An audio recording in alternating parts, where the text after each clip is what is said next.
Assalamualaikum warahmatullahi wabarakatuh. Waalaikumsalam warahmatullahi wabarakatuh. Innal hamdalillah nasta'inuhu wa nastaghfiruh wa na'udzu billahi min shururi anfusina wa min sayyiati a'malina. May yahdihillahu fala mudilla lahu wa may yudlil fala hadiya lahu. Asyhadu an la ilaha illallah wahdahu la syarika lahu wa asyhadu anna Muhammadan abduhu wa rasuluh. Allahumma shalli wa sallim wa barik wa an'im ala hadzal nabiyil karim sayyidina wa maulana Muhammadin wa ala alihi wa ashabihi wa tabi'in ila yaumiddin. Jamaah salat subuh Masjidil Munawwar yang dimuliakan Allah Subhanahu wa taala. Dan lagi kita jangan bosan-bosan untuk senantiasa menyadari bahwa kita ini dalam suasana yang paling baik. Suasana seperti ini adalah suasana yang paling baik, insya Allah. Kenapa dikatakan demikian? Karena kita mengawali hari dengan bersujud berbakti, dengan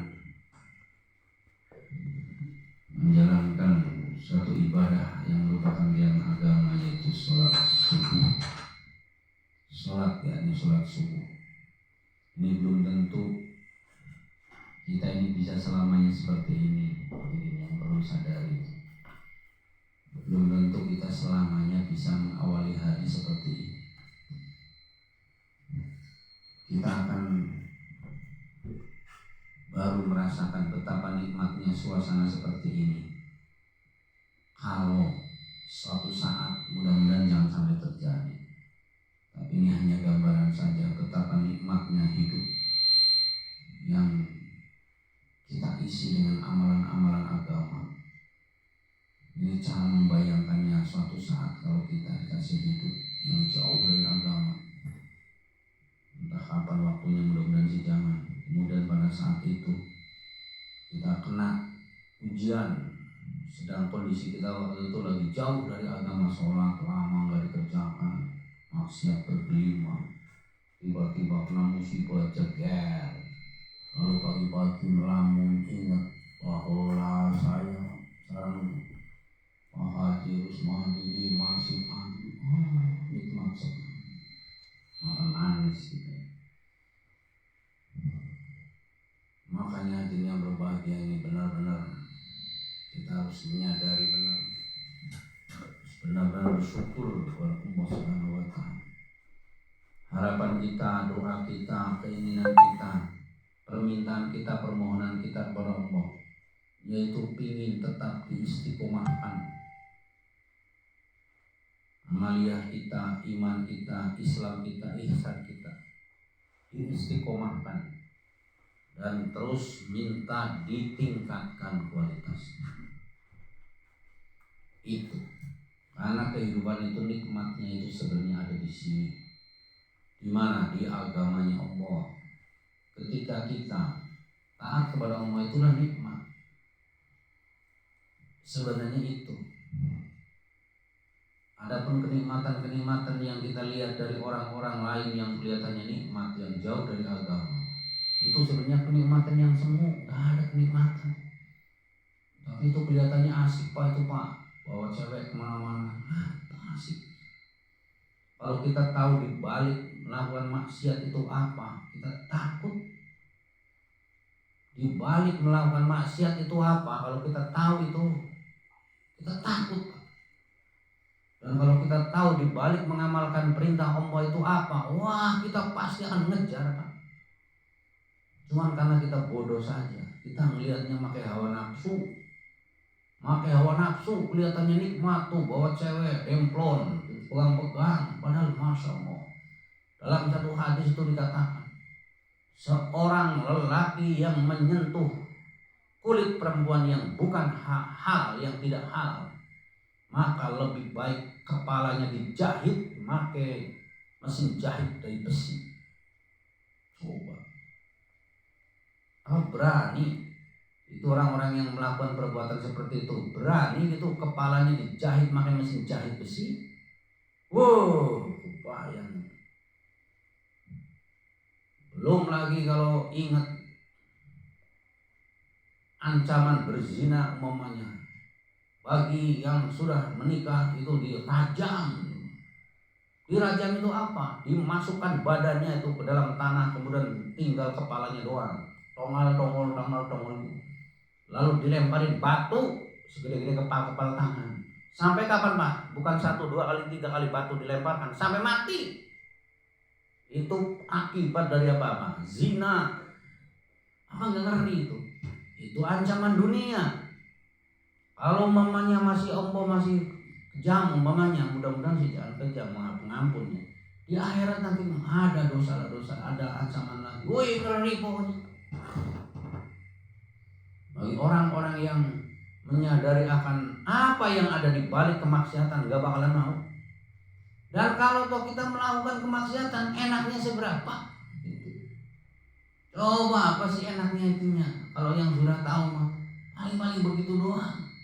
Mungkin memang pemuda memang penasaran, tapi sabarlah. Sabar, ini ujian di dunia ini, ujian. Kalau kita sabar, kita sukses. Jadi wali Allah. Terus terang aja nih. Kalau seorang pemuda mampu mengendalikan hawa nafsunya, atau siapa saja bukan hanya pemuda. Kalau pemuda hawa nafsunya lawan jenis, kalau para pejabat hawa nafsunya korupsi, kalau anak-anak pekerja hawa nafsunya bolos, anak-anak pelajar hawa nafsunya bolos, anak kecil hawa nafsunya apa yang bertentangan dengan kebenaran agama, terus kita selisihi dengan ikhlas semata-mata karena Allah. Wali itu Pak saja ini. Jadi untuk jadi wali itu sebenarnya nggak usah pergi berburu kemana-mana, tidak. Menyelisihi keinginan hawa nafsu yang bertentangan dari perintah Allah, itu saja sudah itu jadi wali itu. Tapi semata-mata karena Allah, dan tentu harus punya ilmunya. Perlunya berguru, punya ilmu itu di situ sebenarnya. Itu Pak. Jadi kita benar-benar bersyukur, alhamdulillah. Pagi hari tanggal 6, 7 ya, bulan Januari di tahun yang masih baru ini 2022. Ya, emang yang mana semalam sudah saya singgung apa penggunaan tahun Masehi dan tahun Hijriah. Ini nikmat sekali. Saya merasakan itu nikmat sekali. Seandainya kenikmatan seperti ini ditukar, atau ada orang yang tahu bahwa kenikmatan hidup ada di seperti ini, wah, orang-orang pada pingin seperti ini. Iya, mereka itu menyangka kenikmatan itu ada di tempat-tempat yang mereka bayangkan. Padahal nggak ada kenikmatan selain ditaat kepada Allah. Kenikmatan mah, jadi kenikmatan hidup itu adanya di mana Bang? Ditaat kepada Allah, itu nikmat. Walaupun kelihatannya asyik mesra, tapi kalau tidak taat kepada Allah itu bukan nikmat. Itu ada kemusibahan, musibah berat itu. Iya, itu musibah dahsyat itu. Coba bayangkan nih Bang, apa sih enaknya orang naik BMW edisi terakhir, naik BMW baru bareng sama siapa sajalah, dengan orang yang dikasihi, satu mobil bareng. Padahal naik itu berjalan menuju jurang, dibandingkan dengan orang naik biasa, apalah kendaraan, tapi berjalan menuju surga, menuju taman-taman indah. Apa? Coba bandingkan. Apa maksudnya Pak? Oh, BMW menuju jurang. Iya, orang kalau tidak taat kepada Allah, bagaimanapun keadaan dia, itu sebenarnya dia sedang berjalan menuju jurang neraka. Kalau tidak diampuni oleh Allah. Coba yang siapapun orangnya yang berjalan di muka bumi ini, hidup di muka bumi ini, terus tidak taat kepada Allah, itu hakikatnya dia sedang berjalan menuju jurang neraka. Bayangannya kan, walaupun orang itu kondisinya nikmat, nyaman, hidupnya mewah, apa enaknya orang lagi berjalan menuju jurang neraka kok? Sementara orang yang taat kepada Allah, walaupun kelihatannya susah, tapi dia lagi menuju taman-taman surga. Kan nikmat mana tuh? Oh, ada orang jalan, ini depannya ada jurang. Apa nikmatnya? Hanya karena dia bodoh aja, tidak tahu bahwa di depannya itu ada jurang, naik mobil BMW. Karena dia bodoh aja dia senang. Padahal berapa ratus meter lagi belum masuk. Kalau dia tahu bahwa di depannya ada jurang, dia bisa nggak ketawa-tawa gitu? Nah, masih takut. Walaupun mobilnya mewah, walaupun sampingnya istri, mana-mana nggak bakalan mau. Itu hakikat kehidupan, itu namanya hakikat, nyatanya begitu. Tapi kalau ada orang hidup susah, katakan gitunya, atau apalah keadaannya kayak apa, atau apalagi yang hidupnya serba ada biasa, kemudian kita dalam ketaatan, maka hakikatnya dia sedang menuju tempat-tempat yang indah. Wah, kalau kita diundang oleh seseorang yang sangat kita suka, padahal kita ada di daerah yang jauh, maka perjalanan yang jauh itu ditempuh dengan rasa sukacita. Iya. Akbar dipanggil sama seseorang disukai, adanya di mana? Di Lampung mamanya gitu. Akbar dari Bandung pun semangat, senang itu karena saya akan ketemu sesuatu yang sangat saya sukai. Sebaliknya, orang walaupun di sini mewah tapi dipanggil oleh pengadilan. Wahai saudara, kamu harus datang ke pengadilan karena kamu akan dipancung atau digantung kamu. Coba, walaupun dia di rumah mewah kayak apa, di perjalanannya itu tersiksa itu. Ini orang-orang yang taat kepada Allah itu gambarannya seperti itu, sama ya dengan orang-orang yang tidak taat, gambarnya seperti itu. Orang kalau yang taat, ini gambarannya orang yang taat itu sedang dipanggil menuju keindahan. Orang-orang yang memaksiat itu sedang dipanggil menuju kesusahan. Begitu caranya cara memandang hidup itu. Baru orang cerdas gitu. Makanya Nabi bersabda kalau orang cerdas itu apa sih? Bukan orang yang bisa atu-atu, bukan. Orang yang cerdas itu yang bisa memikirkan hal-hal seperti ini. Di balik ini itu apa? Itulah yang berbahagia. Maka kita semua alhamdulillah harus bersyukur hidup dalam suasana ketaatan kepada Allah Subhanahu wa taala. Apa wujud ketaatannya?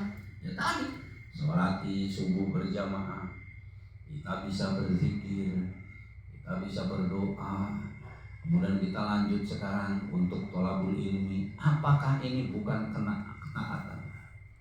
Paling-paling kita berdoa kepada Allah, mudah-mudahan apa yang kita lakukan khususnya hari ini diterima oleh Allah Subhanahu wa taala.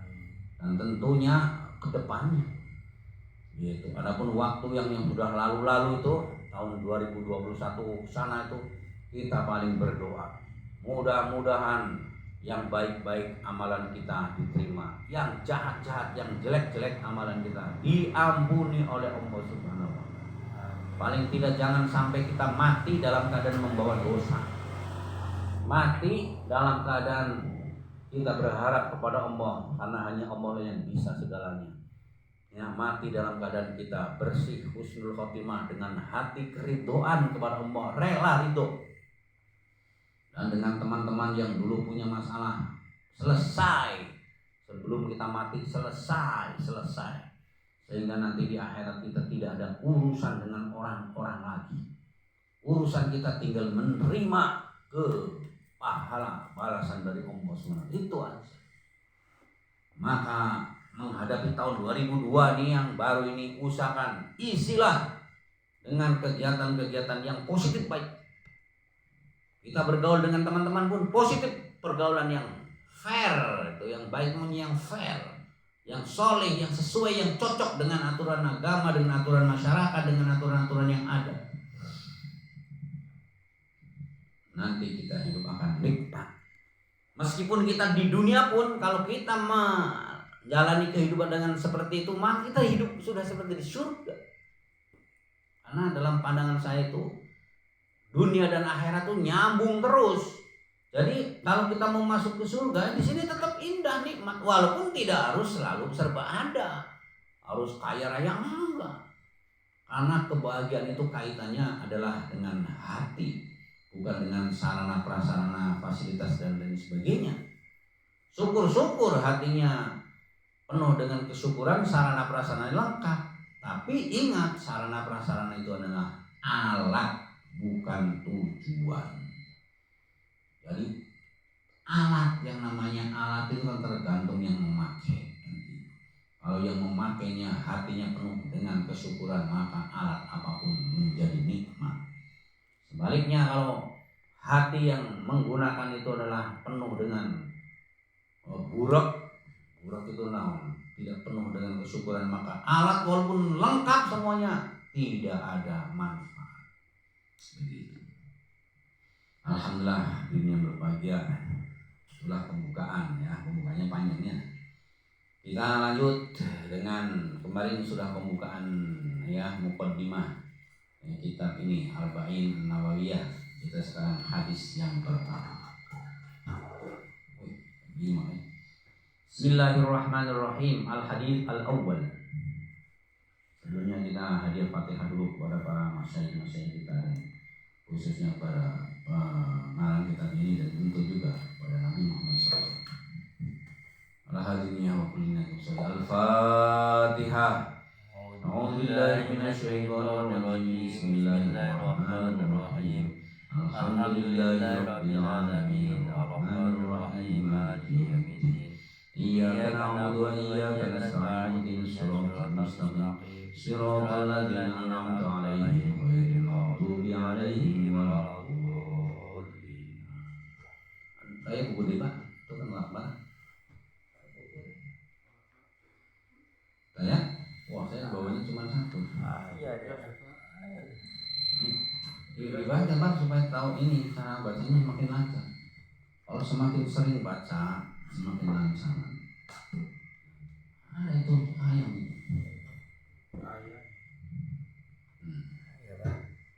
Ada, kan udah dibuat kopi. Ayam. Nah ini nah. Al-hadits al-awwal, hadis yang pertama, an Amiril Mukminin Abi Hafsin Umar bin Al-Khattab radhiyallahu anhu. Qala sami'tu Rasulullah sallallahu alaihi wasallam yaqul. Pesantren lagi tuh, Pak. Ya, jadi santri begitu banyak. Antuk. Apalagi kiai yang suaranya bagus. An Amiril Mukminin, an dari Amiril Mukminin, pemimpin al-mukminin, orang-orang beriman. Amiril Mukminin itu gelar pemimpin orang beriman. Siapa dia? Abi Hafsin, Abi Hafs. Siapa Abi Hafs itu? Umar.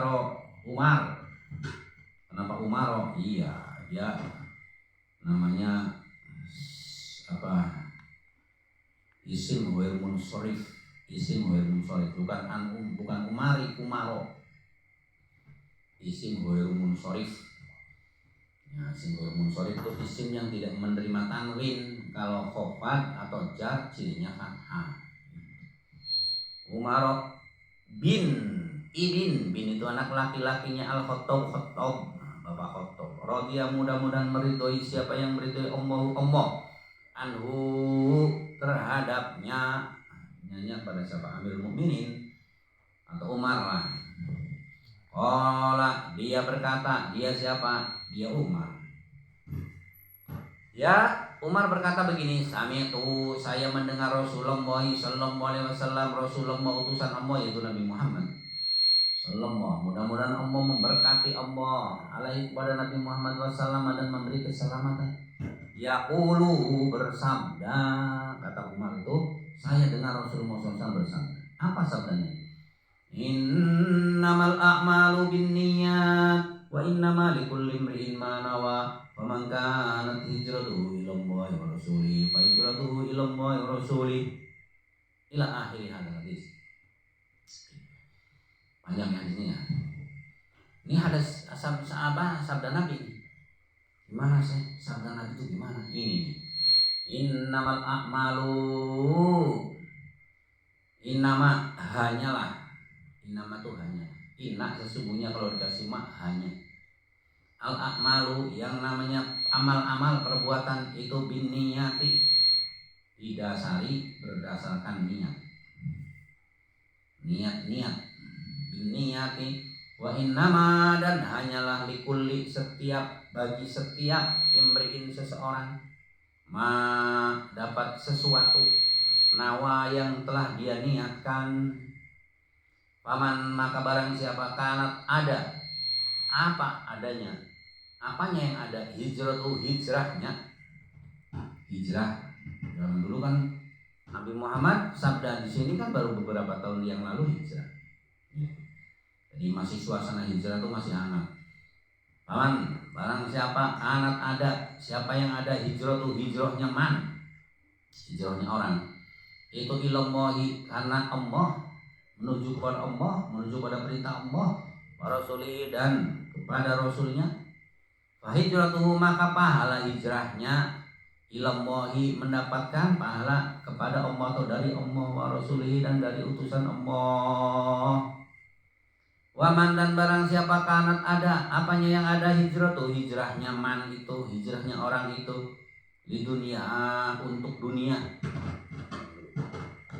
Jadi ada orang hijrahnya untuk dunia, ada orang hijrah itu di sini nggak harus hijrah apa saja, melakukan apapun karena Allah maka dapat pahala.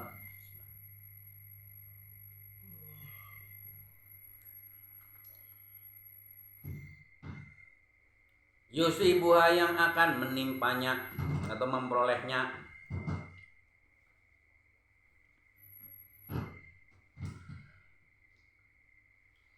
Abi muratin, atau hijrahnya karena perempuan, yang kiuha, yang akan dia nikahinya. Jadi yusibuha, yang akan dia perolehnya, yang akan dia kejarnya. Abi muratin, atau perempuan, yang kiuha, yang akan dia nikahinya. Fa hijratuhu, maka hijrahnya orang itu ila, kepada ma, sesuatu, hajar, yang dia hijrah ilahi, kepada sesuatu itu. Rawahu, telah meriwayatkan kepada hadis ini. Siapa yang meriwayatkan? Imam al-muhaditsin, dua imam hadis. Jadi yang meriwayatkan hadis ini adalah dua imam hadis. Siapa dia? Abu Abdullah Muhammad bin Ismail, namanya Abu Abdullah Muhammad bin Ismail bin Ibrahim bin Mughirah bin Rizbah al-Bukhari. Pertama itu Imam Bukhari. Kita kan nyebutnya Imam Bukhari doang, padahal Imam Bukhari itu namanya panjang. Tuh. Abu Abdullah. Abdullah itu anaknya. Nah, nama beliau sendiri, Imam Bukhari sendiri, Muhammad. Bapaknya namanya Ismail, kakinya namanya Ibrahim, buyutnya namanya Mughirah, sangganya namanya Bardizbah. Bardizbah itu mungkin tokoh asli daerah mana? Bukhari itu nama tempat, bukan nama orang. Ya kamu jadi tahu tuh, Bukhari itu bukan nama orang, nama tempat. Di sana di Asia Tengah. Kalau di sekarang mungkin di mana tuh? Turkistan atau di Azerbaijan. Saya nggak pernah ke sana. Mudah-mudahan suatu saat kita ke sana berziarah ke makam Imam Bukhari. Makamnya Imam Bukhari. Ini kalau saya ceritanya ada cerita begini. Makam Imam Bukhari itu ada di daerah Asia Tengah, wilayah Rusia. Rusia itu kan negaranya itu negara yang komunis, bukan komunis, ateis. Jadi yang harus diketahui, komunis belum tentu ateis ya. Komunis belum tentu ateis. Ateis mah nggak bertuhan. Komunis mah suka hidup bareng-bareng gitu, sama rata sama rasa, nggak selalu tidak bertuhan. Kalau ateis mah tidak harus komunis. Orang kapitalis bisa ateis. Jadi ateis itu tanpa Tuhan, tidak mempercayai Tuhan. Kalau komunis itu orang yang inginnya komunal, bareng-bareng. Jadi kalau kita senang bareng-bareng itu sebenarnya komunis itu. Pokoknya saya susah, dia harus susah, saya senang, dia harus senang. Itu komunis itu. Nah cuman biasanya kalau yang komunis itu ateis, walaupun tidak selalu. Kadang orang yang bukan komunis ateis juga. Sekarang orang menganggapnya setiap komunis ateis juga. Orang kapitalis, yaitu yang duitnya banyak, kadang komunis, kadang ateis. Kapitalis itu orang yang semakin banyak duit, pokoknya bebas saja, penguasa, yang penting punya duit, nggak mikirin orang. Kapitalis mah Orang lain itu dianggapnya alat dia untuk memperoleh kekayaan dia. Itu kok kapitalis. Jadi kalau kapitalis mah bagaimana saya punya banyak uang sebanyak-banyaknya. Kalau komunis bagaimana kita sama-sama hidup bareng. Itu komunis. Paham enggak, Bang? Bang nanti di sekolah jadi kamu keren. Oh, begitu. Iya. Namanya juga komunis, komunal, community. Tahu community enggak? Ini komunitas, bareng-bareng kan tuh. Ini komunitas saya, berarti sekelompok dengan kita. Nah, kalau orang yang meyakini bahwa hidup harus bersama-sama dengan orang bareng-bareng itu dan kebahagiaan ada di hidup bersama-sama, itu komunis. Itu. Nah, kalau kapitalis, kapital kan artinya apa? Modal. Jadi orang yang pokoknya pikirannya punya modal. Modal itu nggak harus uang. Apa saja, punya alat, punya pabrik, punya tanah, pokoknya itu dikuasai oleh saya. Yang lain anak buah saya. Nah, itu kapitalis namanya. Makanya antara komunis dengan kapitalis gelut. Kenapa?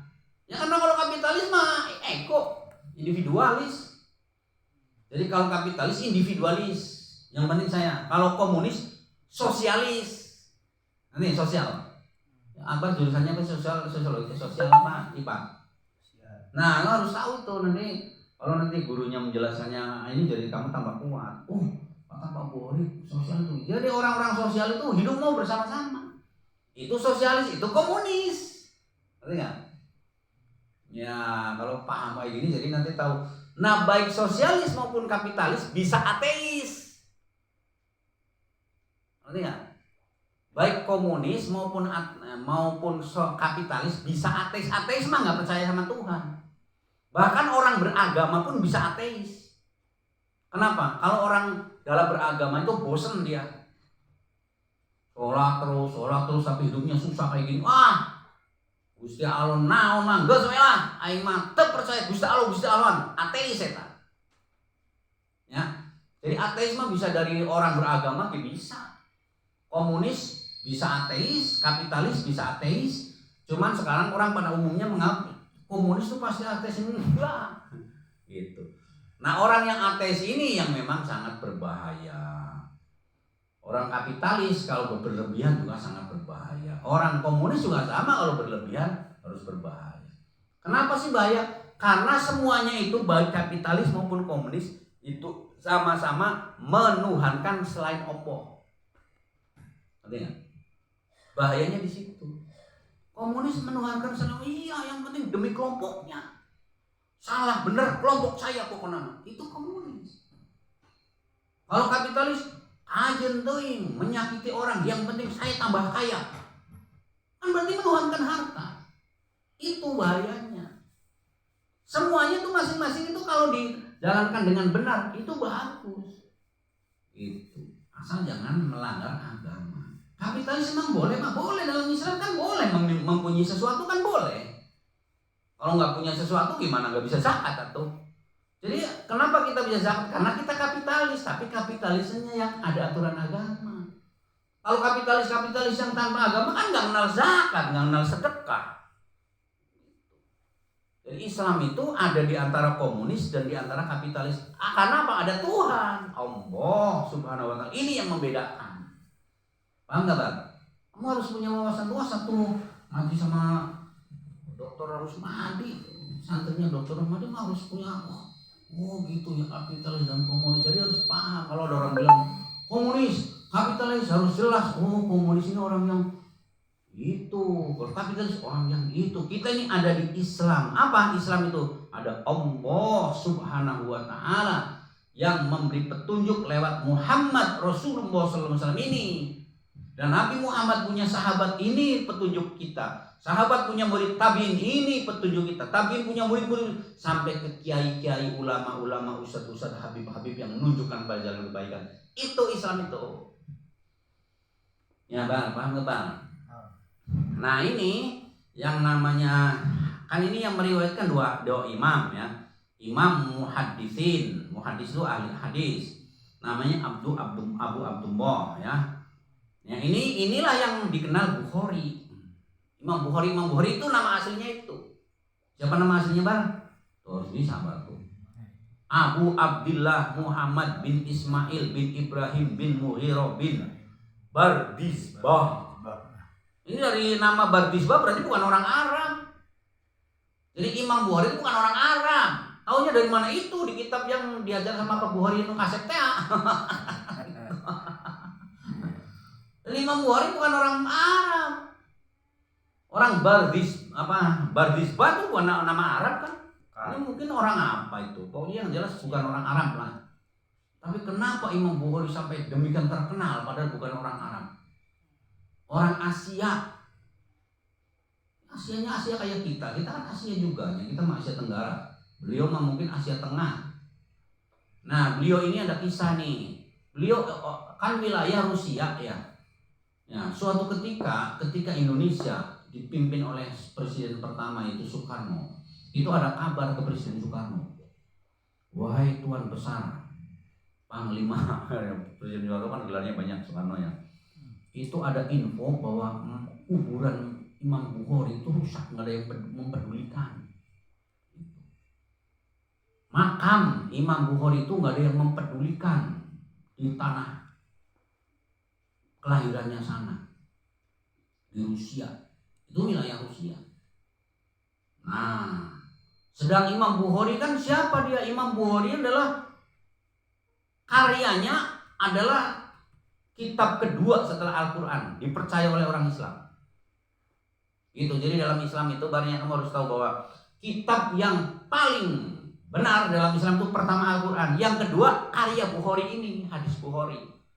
Kan berarti Bukhari itu manusia biasa, tapi karyanya demikian tinggi. Presiden Soekarno dapat laporan seperti ini tersentuh. Nah, orang yang karyanya demikian tinggi sekarang makomnya tidak terawat. Sedang makam itu kuburan maksudnya di sini. Kuburan beliau ini ada di wilayah Rusia.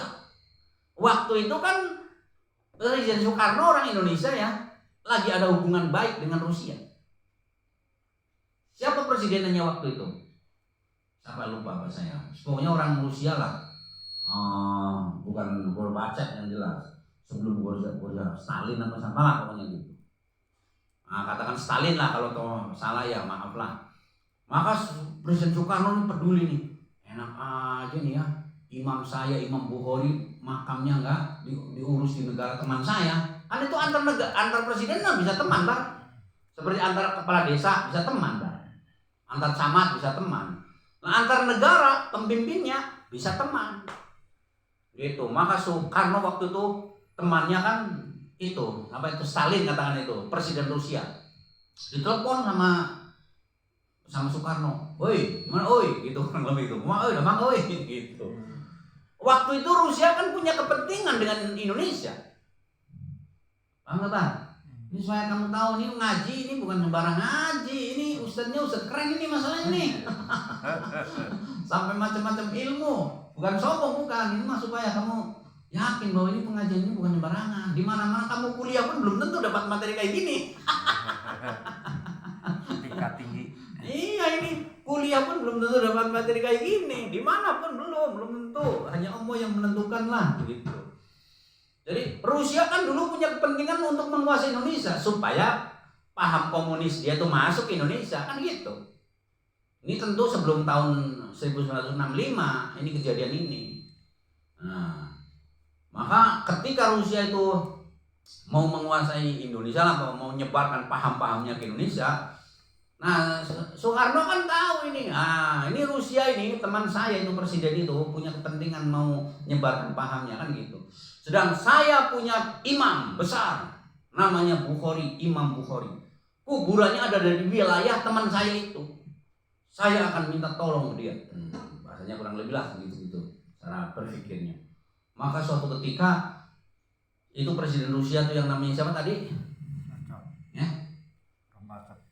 Bukan Gorbachev. Stalin apa siapa lah gitulah. Itu Stalin itu telepon Soekarno, Soekarno, damang gitu kurang lebih gitu. Saya mau ini yuk gitulah kurang lebih kan negara besar kan pengen menguasai negara kecil kan gitu. Jadi ini pun Akbar pun harus tahu bahwa dunia ini itu bersaing antara apa komunis dengan kapitalis. Kapitalis dipimpin Amerika, komunis dipimpin Rusia. Sampai sekarang itu masih begitu. Itu mereka itu pengen menguasai seluruh dunia. Indonesia kan empuk mau dikuasai. Ya, itu ceritanya. Makanya melebar-lebar ke situ. Maka Soekarno bilang gini, naon sekalian naon gitu. Ya saya perlu gini biasa kan. Pengen menyebarkan pahamnya teh. Soekarno jawab gini, sok bae mau apa oge, tapi syarat nih. Saya minta satu permintaan kamu, teman saya, itu kurang lebih. Permintaan apa Tuan Besar? Begitu. Saya minta tolong carikan itu makamnya imam saya di wilayah kamu. Wah, kamu punya imam rupanya? Punya dong. Siapa namanya? Bukhari, Imam Bukhari ahli hadis. Itu makamnya ada di wilayah kamu. Tolong itu, diurus itu. Jangan menyinggung perasaan saya. Itu Soekarno tuh ceritanya. Kira itu Soekarno, jangan kira itu orang top itu. Ya kalau namanya kesalahan mah ya pasti namanya manusia tuh pasti ada kesalahan tuh. Maka itu presiden Rusia itu langsung begitu ya, oke siap gitu. Maka presiden Rusia langsung menyuruh pada anak buahnya, gitu kurang lebih kalau ngomongnya kayak apa ya, saya nggak bisa bahasa Rusia. Carikan itu kuburan Imam Bukhari, cari sana seluruh negeri. Maka dicari pokoknya panjang lah ceritanya, kalau ceritakan nggak habis ini, bisa jadi satu hari jadi sekolah nih, maaf. Akhirnya ketemu. Jadi sekarang makam Imam Bukhari itu berkat, diantaranya berkat Soekarno. Paham nggak Bang? Ini perlu saya sambung-sambungkan supaya kita nyambung dengan putaran dunia, karena kita nggak bisa hidup di Cibiu, paku jika lelen udah hadap musola wae. Paku mau dipancing gitu daek deh. Nah, terus ini kan yang meriwayatkan dua imam hadis. Yang pertama Imam Bukhari itu tadi. Kemudian yang kedua wa Abul Husaini Muslim bin Al-Hajjaj bin Muslim Al-Kushairi An-Naisaburi fi sahihihi ma alladzaini huma as-sahhul kutub al-musannafah. Imam hadis yang kedua yang meriwayatkan hadis di atas itu adalah Abul Husain. Abul Husain itu bapaknya Husain. Kalau Bukhari itu Abu Abdillah. Jadi Abu Bukhari itu mungkin punya anak namanya Abdillah. Gitu. Ini nanti Akbar punya anak namanya Hisam, punya Akbar namanya bukan Akbar lagi, dipanggil orang. Panggilnya Abul Hisam gitu. Kayak Pak Dr. Rusmadi punya anak namanya Munawar, Abul Munawar, itu biasanya gitu. Orang Arab mah Abu teh. Abu tapi biasanya untuk anak yang pertama. Seperti Nabi Muhammad punya anak pertama laki-laki namanya Qasim. Makanya Nabi Muhammad dulu mah dipanggil Abul Qasim Muhammad bin Abdillah gitu ya. Jadi ini abu-abu supaya paham Akbar tuh. Abu Husain ya, ahli hadis yang kedua namanya Abu Husain Muslim bin Hajjaj. Nah, bin Hajjaj bin Muslim lagi Al-Kushairi. Al-Kushairi ada Imam Kushairi kan, ada yang pernah dengar itu ahli tasawuf tuh. Naisaburi nama negeri juga, Naisabur. Nah, ini jadi dua orang yang meriwayatkan hadis ini. Ya,